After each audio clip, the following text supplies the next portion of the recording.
有不少大学社工系的老师来敲碗，希望能谈一谈哪一些人不太适合读社工系。我们先谈一谈剧中的法官他们的生命故事，对于他们当法官的影响，也谈谈当社工的人自己生命的故事对于自己工作的影响。你可以否认自己的问题，但是你的问题逃不过你的良心的自责和社工前辈主管们的评价。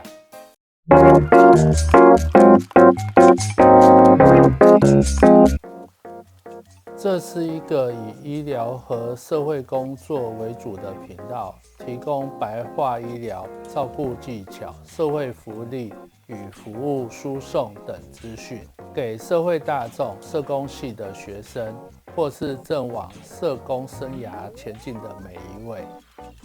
一些滋养或工作技巧等知识，希望对你有帮助。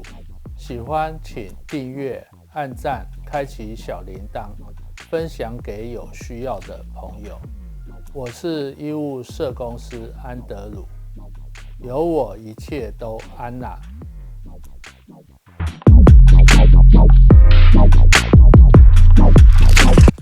少年法庭中的两位法官，右陪席法官沈恩熙，左陪席法官车太柱。右陪席沈恩熙法官为什么投入少年法庭的工作中呢？因为他极度厌恶少年犯罪。通常少年犯罪最高的量刑是10级，人称10恩熙，并且冷酷判断。而左陪席车太柱法官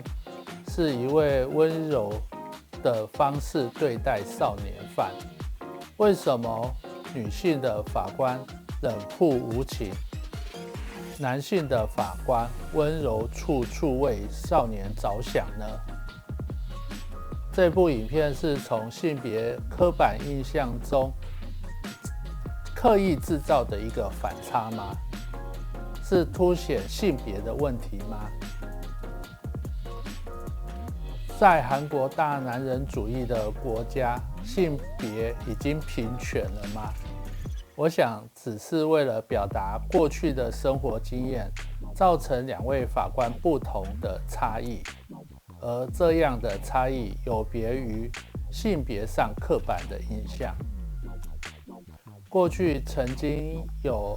一场法律的课程中听到这样的一个故事，有一位刑事庭的法官，以前他对小偷都非常的宽宏大量，直到有一天，这个法官家里被偷了，被小偷光顾，损失惨重。从此以后，只要是他遇到案件是小偷的案件，他都判得比较重的刑责。透过这一个故事告诉我们，生活事件对一个人的行为、思考、内在的冲突是明显的影响着。有些事情你不会有这样的敏感度，就像车法官一样，过去的回忆常常出现在他自己的思考当中，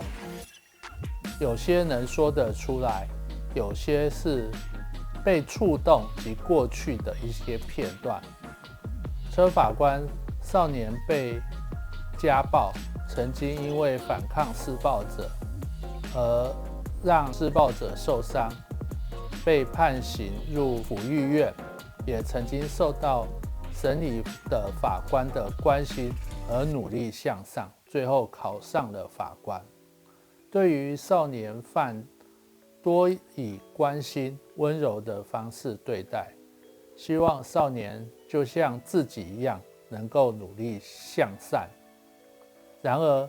他审判的孩子当中，有些也听从了法官的话，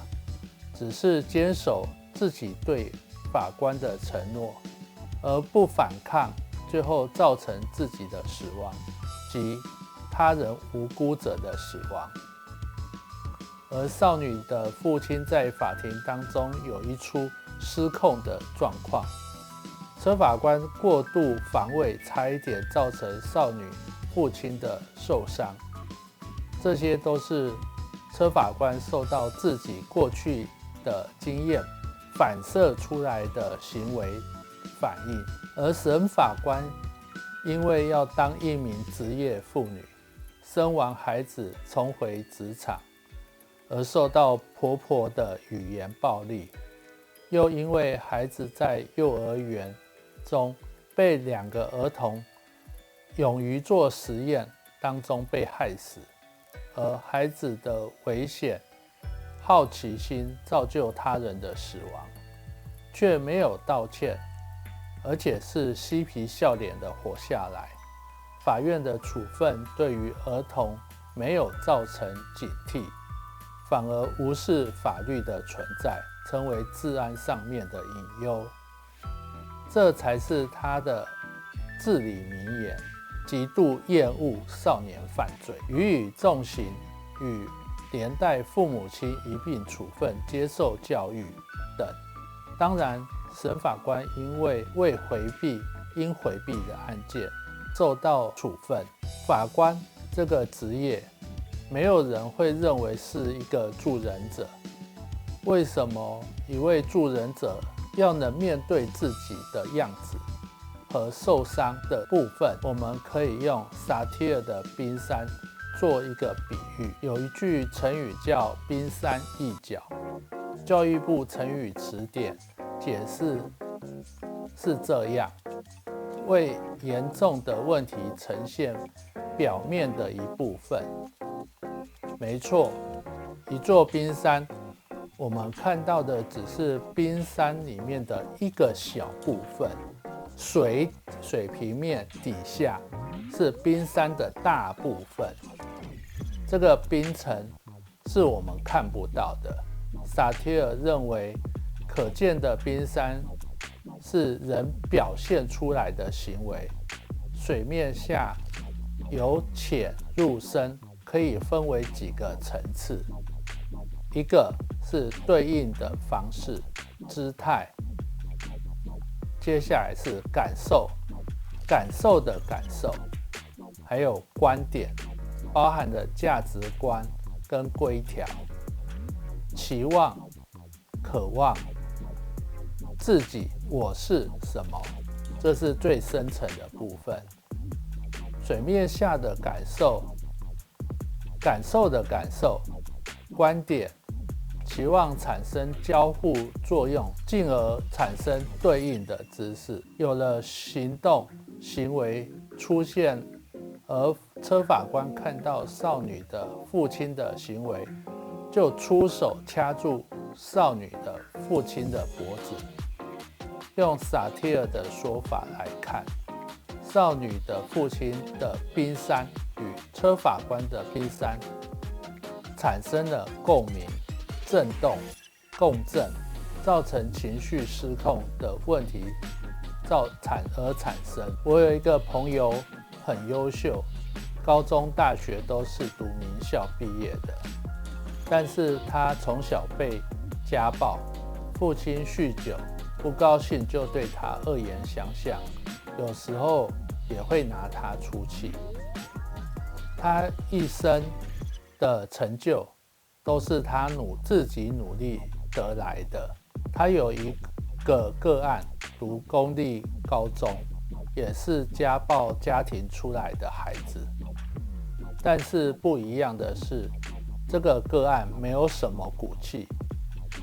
什么事情都赖皮带过，每天想着要当歌手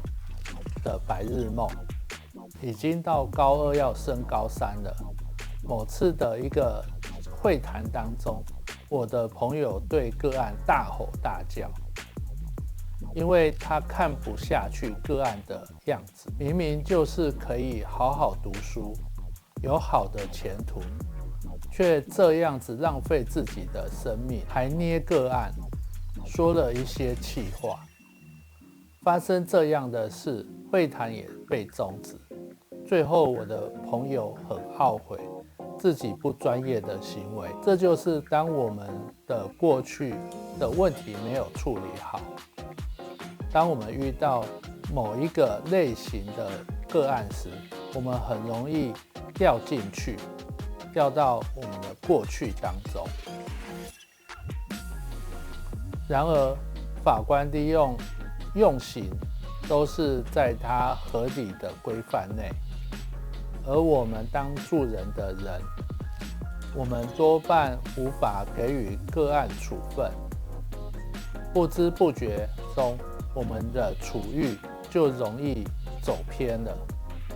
还不一定能够自我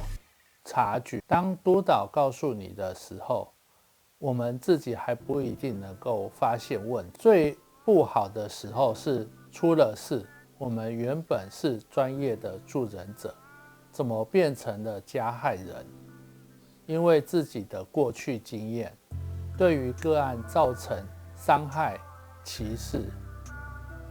如果你曾经受到伤害，愿意出来帮助别人，当然是一件很好的事。但是，当你的老师、机构的前辈、督导、主管会很在意你对这些过去的伤害如何看待，因此担心在专业上是否有状况。对一般工作来说，你的工作如何和你是什么家庭出来的，没有什么人会在乎。但是助人的工作是不一样的。如果在学校，老师发现了，会希望你好好的去咨商，面对自己的问题。一般来说，如果你回答是“哦，我已经处理好了”，我们会再问一些问题，评估你是否真正的处理好了。当然，有些不用问，因为我们一看就知道你根本没有处理好。如果你曾经像车法官长期被家暴，在社工里面没有一个领域是绝对不会与家暴个案或加害人工作的，应该没有这样的领域，多多少少都会遇到。有些人从小到大都在处理这样的问题，读到研究所也常常拿出自己的困境来讨论，真的是很不容易，也很无力，最后只能黯淡的离开社会工作这个领域，真的很可惜。社会工作界少了一位精英，说实在的，社会工作是一个很特别的工作，不是你努力就能当一名好社工。这当中有许多的问题是直接挑战到我们这一个人的本质，是否内向，工作当中有要接触很多的人，是否能够勇敢，个案凶你，你如何跟他沟通，是否能够独立，一个人访视吸毒家暴的加害者，你敢吗？是否有耐心？当案家都不理你，如何锲而不舍不放弃？有太多是否挑战自己，还要面对高度的工作压力、危险，还有不确定性。只有你一个人要去处理、搞定它，又不能换个案。这就是每年有不少社工投入社工的职场，阵亡的人很多的原因。我是医务社工师安德鲁，我们下一次见。